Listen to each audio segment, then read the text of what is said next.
Hello नमस्कार, मैं doctor Rajneesh Kumar आप सभी का एक बार फिर से हार्दिक स्वागत करता हूं। आज की वीडियो लेक्चर में हम एक नए टॉपिक पर बातचीत करेंगे। भारतीय उच्च शिक्षा के विकास में यूजीसी की भूमिका। क्योंकि यूजीसी नेट जेआरएफ के फर्स्ट पेपर में इस टॉपिक से भी कुछ प्रश्न पूछे जाते हैं, तो हम उन चुनिंदा प्रश्नों को लेकर हाजिर हैं जिनसे अक्सर सवाल पूछे जाते हैं। और इसमें से जितने भी सवालों को मैंने लिया है, सारे सवाल किसी न किसी परीक्षा में पूछे जा चुके हैं। तो इसमें जो पहला प्रश्न है, national institutional ranking frame work किसके द्वारा जारी किया जाता है, यानी कि इसको NIRF कहा जा सकता है, जो हर साल विश्वविद्यालयों, कॉलेजों और संस्थानों की रैंकिंग निर्धारित करता है। ठीक है, और पूछा जा रहा है कि कौन जारी करता है। ऑप्शन दिया गया है नीति आयोग, मानव संसाधन एवं विकास मंत्रालय, NCERT, department of science and मंत्रालय। तो इसका जो सही जवाब है ऑप्शन नंबर बी है, MHRD। लेकिन अब आप जानते हैं कि MHRD का नाम बदलकर शिक्षा मंत्रालय हो गया है, तो इसका सही जवाब शिक्षा मंत्रालय होगा।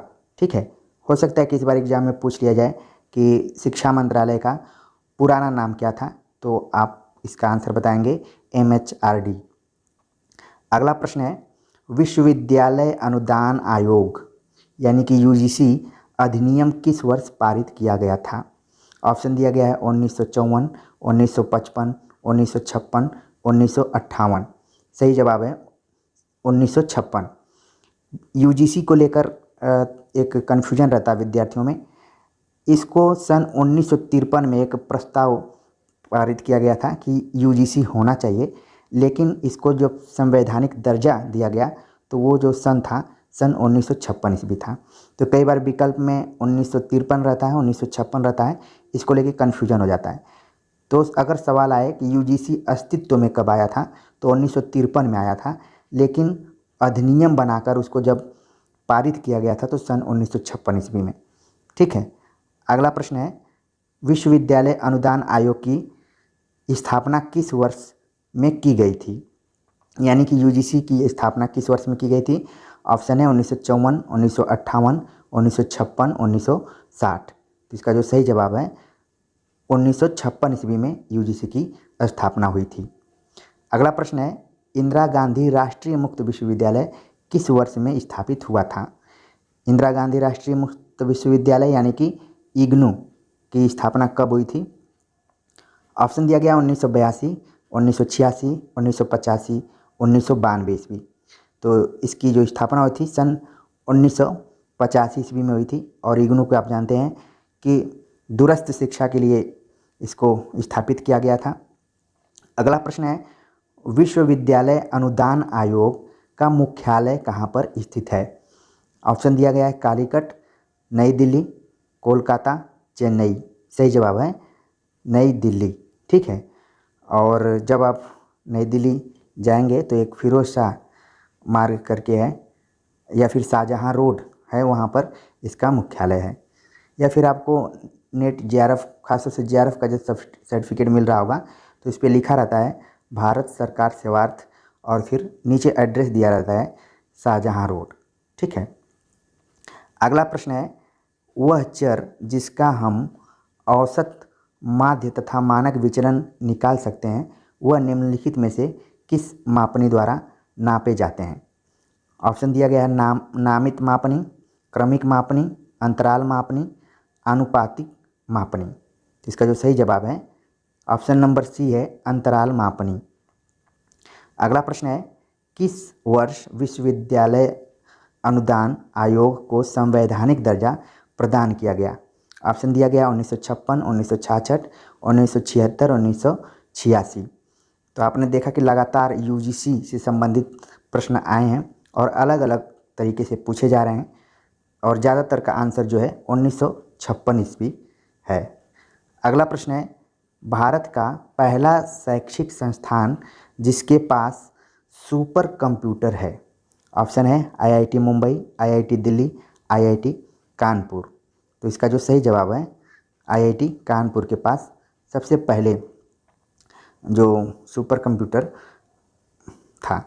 अगला प्रश्न है, उत्तर पूर्वी क्षेत्रीय शिक्षा संस्थान शिलांग की स्थापना किस वर्ष में हुई थी? ऑप्शन दिया गया 1985, 1978, 1995, 1975 ईस्वी। ठीक है, तो इसकी स्थापना जो हुई थी सन 1995 ईस्वी में हुई थी। ऑप्शन नंबर जो सी है।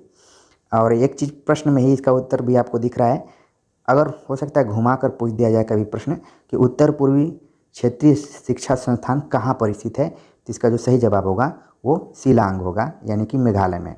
अगला प्रश्न है, शिक्षा के लिए जिला सूचना प्रणाली डाइस किसने विकसित की है? ऑप्शन दिया गया है NUEPA, SIERT, NCERT, IASE। तो इसका जो सही जवाब है वो ऑप्शन नंबर ए है, NUEPA ने डाइस विकसित की है। अगला प्रश्न है, निम्नांकित में से कौन सा राष्ट्रीय मिलिट्री स्कूल का सर्वोच्च निकाय है? ऑप्शन है केंद्रीय गवर्निंग परिषद, कार्य परिषद, प्रबंध समिति, विद्या परिषद। इसका जो सही जवाब है केंद्रीय गवर्निंग परिषद जो है मिलिट्री स्कूल का सर्वोच्च निकाय है। अगला प्रश्न है, निम्नांकित में से किस वर्ष में मिलिट्री स्कूलों का नाम परिवर्तित कर राष्ट्रीय मिलिट्री स्कूल किया गया? ऑप्शन दिया गया है 2006, 2007, 2008, 2017। तो इसका जो सही जवाब है कि जो इनका नामकरण चेंज हुआ था वो सन 2007 ईस्वी में हुआ था और वर्तमान में 5 राष्ट्रीय मिलिट्री स्कूल मौजूद हैं। अगला प्रश्न है, शिक्षा का अधिकार कानून 2009 के अनुसार यदि कोई विद्यालय कैपिटेशन शुल्क होता है तब उसके लिए क्या दंड दिए जाने का प्रावधान है? यानी कि शिक्षा का अधिकार कानून 2009 के अनुसार यदि कोई विद्यालय कैपिटेशन शुल्क लेता है तो उसके लिए क्या उसको दंड दिया जा सकता है? ऑप्शन है कि लिए गए प्रति व्यक्ति शुल्क के 10 गुना तक अर्थदंड, फिर 20 गुना तक अर्थदंड, फिर 30 गुना तक अर्थदंड, या फिर 10 गुना तक अर्थदंड एवं 1 साल का कारावास। तो इसका जो सही जवाब है कि 10 गुना तक अर्थदंड उसको दिया जा सकता है, यानी कि ऑप्शन नंबर ए सही है।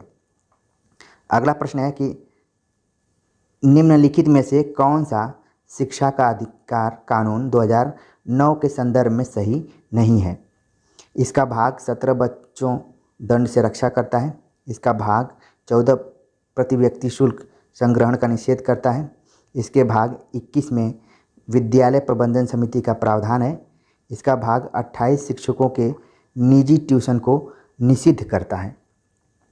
तो इसका जो सही जवाब है 14 प्रति व्यक्ति शुल्क संग्रहण का निषेध करता है। अगला प्रश्न है, 1 अप्रैल 2008 से कस्तूरबा गांधी विद्यालय बालिका विद्यालयों की स्थापना के लिए योग्य पात्र शैक्षिक खंड है। ऑप्शन दिया गया है शैक्षिक खंड जहां ग्रामीण महिला साक्षरता 30% से कम हो, जहां पर महिला ग्रामीण साक्षरता 40% से कम हो, या फिर 46.13 से कम हो, और चौथा ऑप्शन है कि 36.13 से कम हो। तो इसका जो सही जवाब है कि 46.13% से कम हो, वहाँ पर कस्तूरबा गांधी बालिका विद्यालयों की स्थापना की जा सकती है। अगला प्रश्न है, कोठारी कमीशन किससे संबंधित है? केंद्र व राज्य से संबंध, वित्त, शिक्षा, उपयुक्त में से कोई नहीं। तो इसका जो सही जवाब है कोठारी कमीशन का संबंध शिक्षा से है।